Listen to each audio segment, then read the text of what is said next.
Chapter 1, Mile 74 Inches. I drive for work, not professionally. I'm not a trucker or a courier, but my job requires me to cover a large territory, and I spend a significant portion of my working life on highways and back roads, often alone, often at hours when most people are home. I have logged more hours behind the wheel of a car than most people will in a lifetime. I am not afraid of driving. I am not afraid of being alone on roads at night. I am telling you this because what happened to me on Route 9 last November is not the kind of thing that happens to someone who is easily unsettled. I was driving home from a site visit, late afternoon becoming early evening, a stretch of highway I had driven maybe 100 times. 4-lane divided highway, nothing remarkable, the kind of road you stop seeing because you've seen it so many times. I was tired listening to the radio, thinking about something else. At mile marker 74, I passed a woman standing on the shoulder of the road.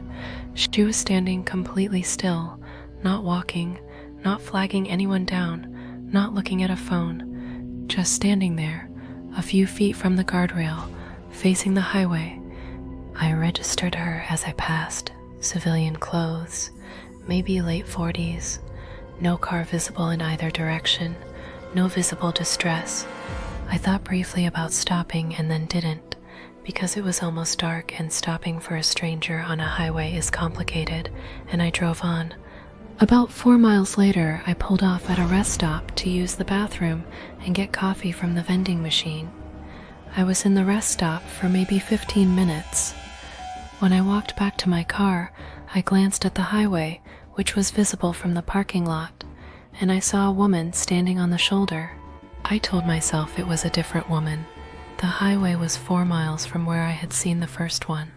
I got in my car and drove back onto the highway and passed the woman on the shoulder, and she was facing the highway and completely still, and she was the same woman. I am certain of this. I am certain of it. The way you are. Certain of things you see clearly and in good light. Same clothes, same posture, same position relative to the guardrail, facing the highway, completely still. I kept driving. I told myself there was a reasonable explanation. She had gotten a ride to the rest stop, or I had misjudged the distance, or it wasn't actually the same woman. I told myself these things with the particular determination of someone who knows they are not being convincing. I was home within the hour. I did not report it, because I did not know what I would say. The following week, I drove Route 9 again, and at mile marker 74, I looked for the guardrail and looked for anything that might explain a person standing there. There was nothing. A stretch of highway with nothing on either side. I have driven Route 9 many times since. I have not seen her again, but I slow down at mile 74 every time, and I look at the shoulder, and I am not entirely sure whether I'm hoping to see her or hoping not to. Chapter 2, The Passenger. My sister took a road trip alone 2 summers ago. She had done it before. She is independent. She likes driving. She had done longer trips alone without incident. This trip was 12 hours, overnight, driving through the night to arrive at her destination by morning. She had coffee, she had podcasts, she had made the trip before during the day. She had not made it at night. Around 2 a.m., she stopped at a gas station, somewhere in rural Pennsylvania, to fill up. There was one other car at the pumps. She filled her tank, went inside to pay, and used the bathroom, bought a coffee, and got back in her car. She drove for about 20 minutes before she noticed the smell. She said it was hard to describe. Not food, not something mechanical, not anything she could identify as belonging to the car. It was the smell of a person, the particular smell of another person's presence, the way a room smells when someone has been in it recently. She said it was unmistakably that smell, and nothing else. She turned the radio down and listened. She checked her rearview mirror. The back seat was empty and dark, but she pulled over and turned on the interior light and checked it carefully. Nothing. She checked the back footwells. She checked that all 4 doors were locked from her panel. She sat for a moment. She drove on. The smell faded after a few miles. She told herself it was the gas station or someone who had been in the car before she rented it, or something environmental she couldn't identify. She told herself this convincingly enough to keep driving.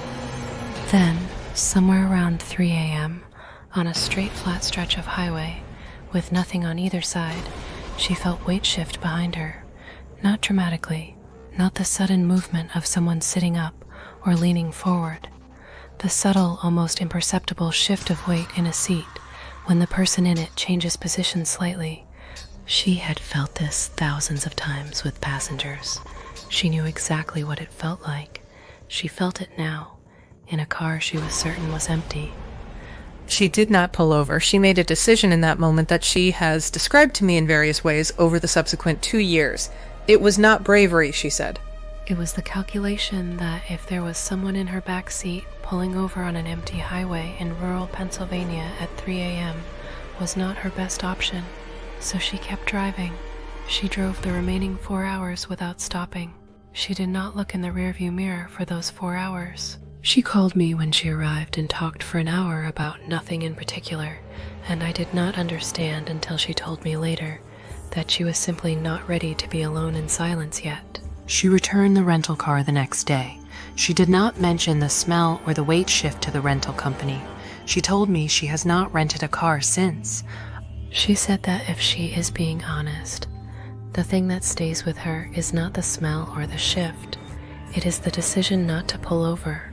She said she thinks about it sometimes, about what she would have found if she had stopped and turned on the light and looked. She said she thinks she made the right call. She said she is not entirely sure. Chapter 3, The Detour. I want to tell you about a road that I have driven twice that should not exist and that I have not been able to find on any map. I was driving back from a work conference, late evening, a route I knew well through the rural part of the county where I live.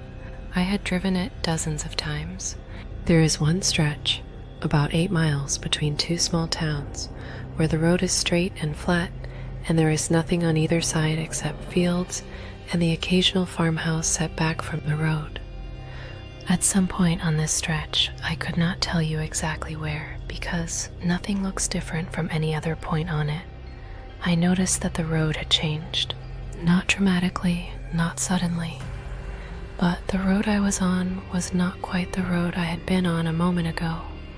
Slightly narrower, the fields on either side slightly closer, no farmhouses visible in either direction. I continued. I told myself I had somehow gotten onto a different road without noticing, a turn I had made automatically, a junction I had gone through without registering. I drove for several minutes. The road remained the same, narrow, flat, fields on both sides, no landmarks, no buildings, no turns.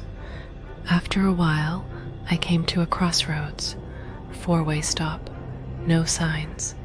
I turned right, which I judged to be the direction I needed to go. After a few more minutes, I came to a road I recognized and was back on my normal route. The following week, I tried to trace the detour on a map. I could not. I know where I had been on my normal route when the road changed, and I know where I had rejoined it, and the detour I had taken was not on any map of that area. There are no roads between those 2 points that match what I drove. I drove the stretch again carefully, looking for a turn I might have missed. There was none. This would be easy to dismiss. A wrong turn in the dark, poor spatial memory, nothing unusual. I would have dismissed it except for one thing. When I arrived home that night, I checked the time. The detour, which by my estimate had taken about 12 minutes, had taken 40. I lost 35 minutes on a road that does not exist. I cannot account for them. I have driven that stretch of road many times since, and it is always the road I know. Straight, flat, farmhouses set back from the road, 8 miles between 2 towns. I have not found the other road again. I have thought about this many times. I have thought about what the road was and where it went and what was on it in those 35 minutes. I cannot account for. I have thought about whether the crossroads I found was the exit or whether I simply stopped going in whatever direction I had been going. I have never found the crossroads either.